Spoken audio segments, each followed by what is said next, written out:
जो गौ हत्या है वो पर्टिकुलर मेयो कम्युनिटी में कोई भी आदमी छुरी चलाना नहीं जानता। चंद लोग ऐसे होते हैं कि जो इस तरीके का बुरा धंधा करते हैं, उसमें संलिप्त हैं। उसकी वजह से अगर कोई एक आदमी जुर्म करता है तो उसके लिए पूरी इलाके किसी कौम को टारगेट नहीं किया जा सकता। कि इस गौ कशी के मांस खाने से, मांस के काटने के धंधे से गुरेज करना चाहिए, इससे बचना चाहिए।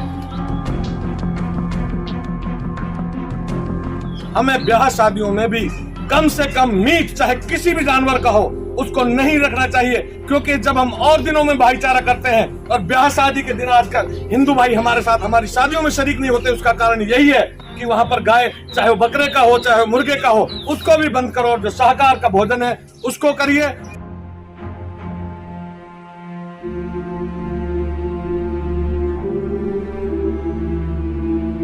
आने वाले समय पर अगर कहीं पर भी कोई गौ हत्या होती है या आपकी नजरों से ये मामला गुजरता है तो उसको बहुत आराम से मना करिए और उसको समझाइए। क्योंकि जिस हम खूबसूरत मुल्क में रहते हैं वहां पर इससे हमारे भाइयों की आत्मा को ठेस पहुंचती है।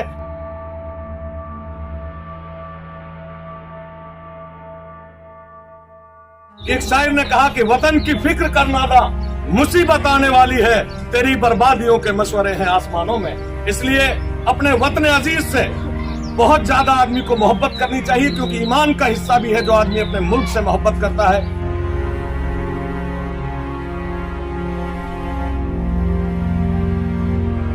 का नाम जब हम कभी टीवी की स्क्रीन या अखबार पर देखते हैं तो हमारा जो सीना है वो फख्र से ऊंचा हो जाता है। क्योंकि हमारा एक भाई हमारे इस इलाके से, हमारे बीच से जाकर के हिंदुस्तान के उस मकाम पर है, चाहे सरकारें कोई भी रही हो, माननीय चौटाला साहब की सरकार रही हो या आज भारतीय जनता पार्टी की सरकार है। भाई साहब को सरकारों में बहुत एजाज हासिल है, बड़ा रुतबा इनको मिलता है सरकारों में। और ये एक अहम जो काम कर रहे हैं, जैसा कि आप इसमें देख रहे हो, भारतीय जीव जंतु कल्याण जो बोर्ड है, ये पशु पक्षियों को बचाने की बात करते हैं। उसके साथ जहां स्वास्थ्य की मैं बात कर रहा हूं, भाई साहब को आपने देखा अखबार और टीवी पर, बाबा रामदेव ने जो घी चला रखा था उसका अगर अपोज किसी आदमी ने किया है तो वो वाहिद शख्सियत आपके बीच मौजूद है जिन्होंने बताया कि रामदेव जहर खिला रहा है। मगर उसके एवज में भाई साहब एक घी का प्रोडक्ट है इनका, ग्वाला गद्दी के नाम से जो चलाते हैं, बहुत बेहतरीन साफ और सुथरा घी बना करके वो हिंदुस्तान में लोगों को दे रहे हैं। इससे क्या है कि स्वास्थ्य के लिए एक बहुत अच्छा मैसेज है। तो मैं भाई साहब से गुजारिश करूंगा कि गौ रक्षा के लिए, जैसा कि गौरक्षा की जो संगोष्ठियां हो रही हैं, आपके मेंबर्स बहुत एक्टिव होकर यहां काम कर रहे हैं, उनके साथ गायों को पालने के लिए जो भी सरकार के पास कोई अच्छी स्कीमें हो, दुधारू नस्ल की कोई गाय हो, उनको बजाय भैंसों के, चूंकि भैंस बहुत ज्यादा कीमत में यहाँ खरीदी जा रही है, हर आदमी के पास अफोर्डेबल कैपेसिटी नहीं है, तो इसलिए यह है कि गायों का कोई इस तरीके का व्यवधान भी आप रखें।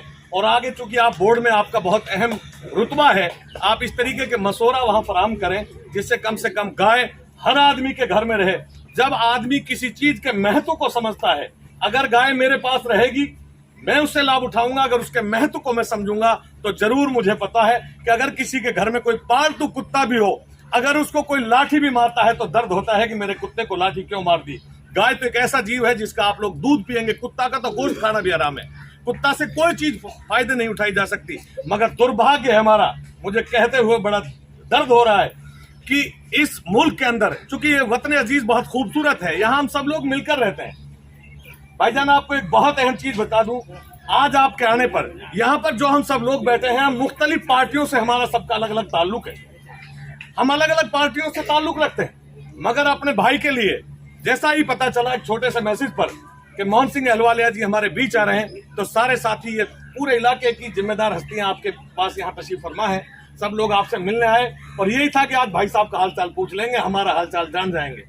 वैसे आपसे मेरी इसके चलते एक गुजारिश ये भी है, भले ही आप चंडीगढ़ में रह रहे हो और मैं कहता हूँ मालिक आपको, और चाहे अमेरिका में रहे आप, लेकिन आप, चूंकि ये इलाका आपका है, ये सारे सब आपका परिवार है, आप इनके साथ जरूर जुड़े रहें। क्योंकि जब तक हमारी आपकी कम्युनिकेशन बनी रहेगी, आप आते जाते रहोगे, तो आपसे बहुत सारी चीजों का फायदा उठाया जाएगा और बड़ी उम्मीदें रखता है इलाका आपसे। और मैं एक अशार के साथ कहूंगा कि तुम अगर मिलकर गिरा दो, तुम अगर मिलकर गिरा दो बीच की दीवार को, तुम अगर मिलकर गिरा दो बीच की दीवार को, देखना आंगन तुम्हारा दोगुना हो जाएगा। अगर बीच की जो दीवारें हैं, ये मामूली बात को लेकर के पूरे हिंदुस्तान, मेवात में कोई बड़ा क्राइम नहीं होता, कोई हार्डकोर क्राइम नहीं है मेवात में, सिर्फ एक मामूली ये गो हत्या के लिए एक बदनुमा जो दाग हमारे ऊपर लगा रखा है। जबकि जनाब आली जो गौ हत्या है वो पर्टिकुलर मेयो कम्युनिटी में कोई भी आदमी छुरी चलाना नहीं जानता। चंद लोग ऐसे होते हैं कि जो इस तरीके का बुरा धंधा करते हैं, उसमें संलिप्त हैं। उसकी वजह से अगर कोई एक आदमी जुर्म करता है तो उसके लिए पूरी इलाके किसी कौम को टारगेट नहीं किया जा सकता। तो मैं भाई से गुजारिश करूंगा, क्योंकि आप लोगों को मौके मिलते हैं ऊपर अपनी बात रखने का, मैं शायद कहूं तो मेरी बात का इतना असर नहीं है, अगर उसी बात को मोहन सिंह अहलुवालिया कहेगा तो उस बात का बहुत असर है। तो मैं भाई से बड़े अदब के साथ ये गुजारिश करूंगा कि आप ने बहुत अच्छे एक पिलर को, एक नुमाइंदे को यहाँ खड़ा किया है। मैं मानता हूं कि ये आदमी जरूर आने वाले समय में एक ऐसा संदेश इस मेवात से जाएगा कि इलाका याद करेगा। वैसे हमें बड़ा फख्र होता है मोहन सिंह भाई का नाम सुन करके भी, लेकिन एक दिन हम टीवी पर हमने देखा देश के प्रधानमंत्री ने हकीम आस मोहम्मद का नाम लिया। उन्होंने बताया कि ऐसा नहीं है कि गोरक्षा के आदमी नहीं है, हमारे पास हकीम आस मोहम्मद तो है। जो आदमी आपके सामने खड़ा हुआ, हमारे लिए बहुत फख्र की बात है। तो आप उनके एजाज में तालियां बजाया करवाइए। देखो, तालियां आप लोगों ने उन लोगों के लिए बजाई आज तक जिनसे कुछ फायदा हासिल नहीं है, लेकिन मैं आपको बता रहा हूं, जो ये मिशन है, ये एक ऐसा मिशन है जो आने वाले वक्त में जो आपके स्वास्थ्य का भी फायदा करेगा, आपके धन का भी फायदा करेगा, और आने वाले समय में भी, क्योंकि समय आपको पता है कि एक शायर ने कहा कि वतन की फिक्र करना ना, मुसीबत आने वाली है, तेरी बर्बादियों के मशवरे हैं आसमानों में। इसलिए अपने वतन अजीज से बहुत ज्यादा आदमी को मोहब्बत करनी चाहिए, क्योंकि ईमान का हिस्सा भी है जो आदमी अपने मुल्क से मोहब्बत करता है। दूसरा, उसके साथ साथ गाय की बात है, अगर जिस चीज से अगर अपने भाई का दिल दुखता हो, हम उस मजहब इस्लाम से ताल्लुक रखते हैं कि हम अपने भाई का दिल नहीं दुखाना चाहते, जहां हम मिलकर इकट्ठा रहते हैं, वहां हमें चाहिए कि इस गौ कशी के मांस खाने से, मांस के काटने के धंधे से गुरेज करना चाहिए, इससे बचना चाहिए हमें। और हमें ब्याह शादियों में, मेरी एक गुजारिश है सारे साथियों से, मेरे इलाके के मेरे बाप समान बुजुर्ग यहाँ बैठे हैं, हमें ब्याह शादियों में भी कम से कम मीट, चाहे किसी भी जानवर का हो, उसको नहीं रखना चाहिए। क्योंकि जब हम और दिनों में भाईचारा करते हैं और ब्याह शादी के दिन आजकल हिंदू भाई हमारे साथ हमारी शादियों में शरीक नहीं होते, उसका कारण यही है कि वहां पर गाय, चाहे वो बकरे का हो चाहे वो मुर्गे का हो, उसको भी बंद करो, और जो शाकाहार का भोजन है उसको करिए, ताकि हमारा आपसी भाईचारा बने। इन्हीं शब्दों के साथ, क्योंकि मैं कोई वक्ता नहीं हूँ, भाई साहब का बहुत छोटा भाई हूँ, अजय भाई साहब के जो छोटे भाई हैं अजय सिंह अहलुवालिया, मेरे क्लासमेट भी रहे हैं, उनके साथ पढ़ा हूं मैं सर।